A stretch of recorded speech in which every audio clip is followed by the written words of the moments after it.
цаг өнгөрч улмуур үлдэн түүний нүрэн дээр ганц үг хэлэхэд түүний гунгийг өргөн сэтгэл дүүрэндээ чи ойлгож эхлэн тэр бусдаас өөр юм тий.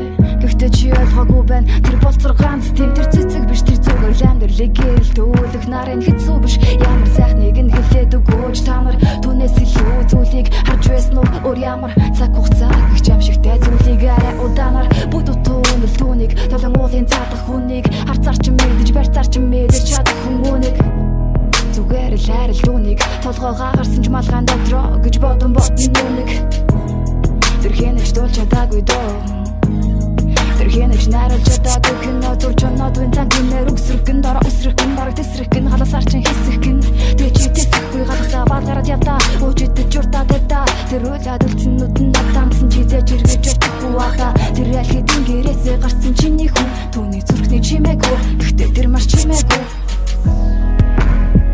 түнд хэлэж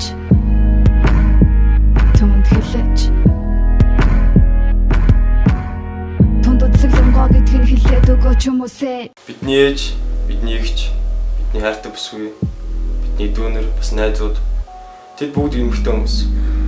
Тэд бидний амьдралын утга учир болдог. Бас энэ зүрхний хагасна. Монгол эмэгтэй хүнээс Монгол хүн төрнө. Та тэдгэр хүмүүстэй үдслэнтэй гэдэг юм хэлээрэй. Харин би одоо хэлье. Эмэгтэй хүн та бол үдслэнтэй. Гэхдээ миний ээж хамгийн үдслэнтэй.